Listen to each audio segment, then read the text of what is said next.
liberty. We can only wonder what challenges lie ahead as we stand at the Liberty Bell and contemplate the meaning of its profound message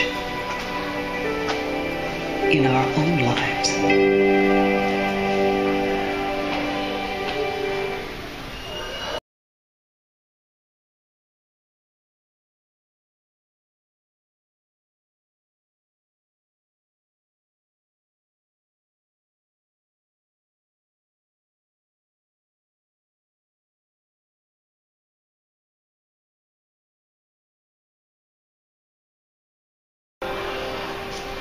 What is it about this imperfect, fragile bell that draws so many here?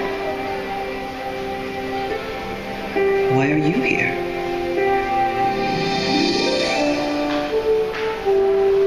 Isaac Norris, Speaker of the Colonial Pennsylvania Assembly, ordered a bell with a biblical inscription for the State House in Philadelphia. Originally called the State House Bell, it would later be known by a name familiar to all. Let the bell be cast by the best workman, with the following words well shaped in large letters around it. Proclaim liberty throughout all the land to all the inhabitants thereof. The bell was often rung to summon members of the assembly, like Benjamin Franklin to meetings. The bell rings and I must go among the grave ones and talk politics. It also rang to inform citizens of important announcements in the State House Square. And on July 8, 1776, an eager crowd gathered there to hear John Nixon give the first public reading of the Declaration of Independence. We hold these truths. The city's bells rang out in celebration, so loud and so glorious that John Adams wrote, "The bells rang all day and all night." Perhaps the State House bell rang with all the others on that important day, too, for the patriot spirit became part of the bell's legacy, associating it forever with the American Revolution. But not all who hooped the bells shared in the Declaration's promise of freedom. Slavery would stain that tribute for decades to come. In the 1830s, abolitionists fighting slavery adopted the State House bell with its powerful inscription as a symbol of their cause. An abolitionist publication, the Anti-Slavery Record, referred to it as the Liberty Bell. And a poem written a few years later demanded, "Ring loud that hallowed bell. Ring it till the slave be free." Thus, the Pennsylvania State House bell became America's Liberty Bell. After a long and bloody Civil War, slavery was abolished throughout the United States. Yet the fight was far from over, and the debate continued regarding the true meaning of liberty in America. The bell as a symbol began its role as a national lightning rod, a focus of celebration by some and protest by others.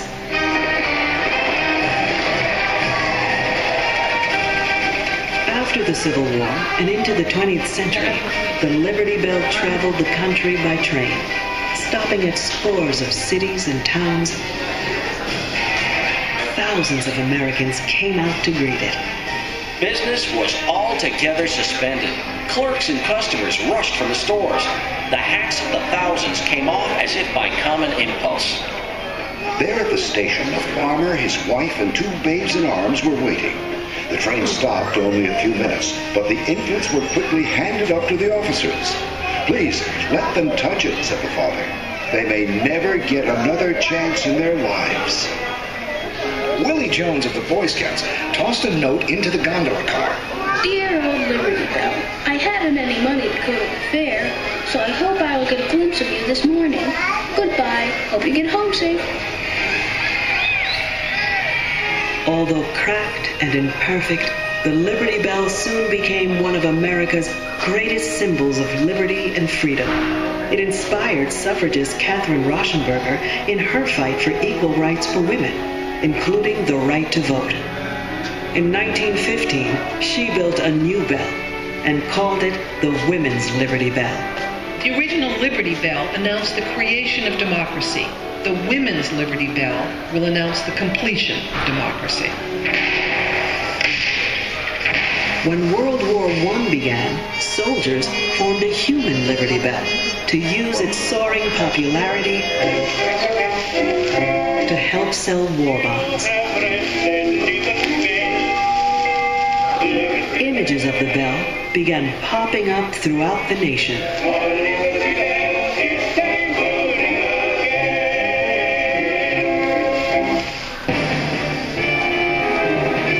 America has been attacked without warning. In our greatest hour of peril, a new unity and resolve binds us together. During the Second World War, additional guards protected this national symbol of freedom. Officials even talked of moving the bell to a safer location. But the public was not receptive to the idea. A journalist from Natchez, Mississippi wrote, While American morale is of the best, it still is good to have within view this evidence of the struggle of America for liberty. Today is the day, destined to go down in history as one never to be forgotten for its herald beginning of liberation for the countless millions of enslaved peoples throughout German-dominated Europe. And to those millions, the landing. As Allied forces stormed the beaches of Normandy, back home, Americans gathered around their radios for news and the sound of their Liberty Bell. From Independence Hall in Philadelphia, WIP brings to its listeners the 7 strokes of liberty from the world-famed Liberty Bell.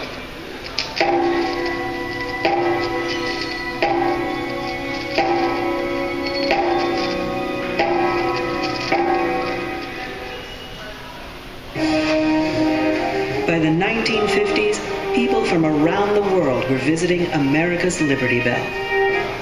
This bell has played a greater role in history than any other bell in the world. Its effect as an emblem of liberty is magnetic.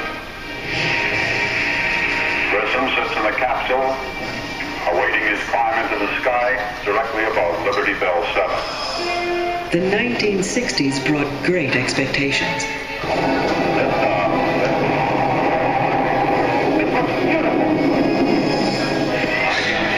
And a promise of freedom during the Cold War from America's young president. Declare now our vow to do our part to lift the weight from the shoulders of all and to regard any threat to the peace or freedom of one as a threat to the peace and freedom of all.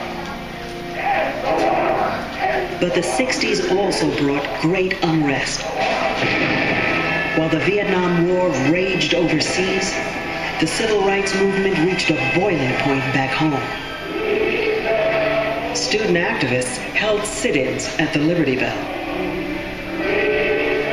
The Liberty Bell again serves as a national focal point in the struggle for freedom, which today is taking place in Selma, Alabama.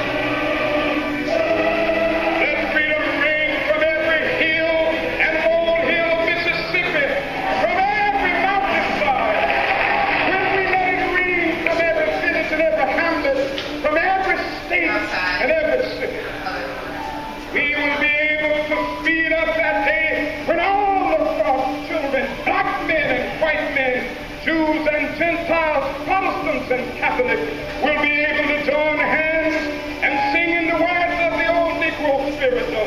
Free at last, free at last, thank God Almighty.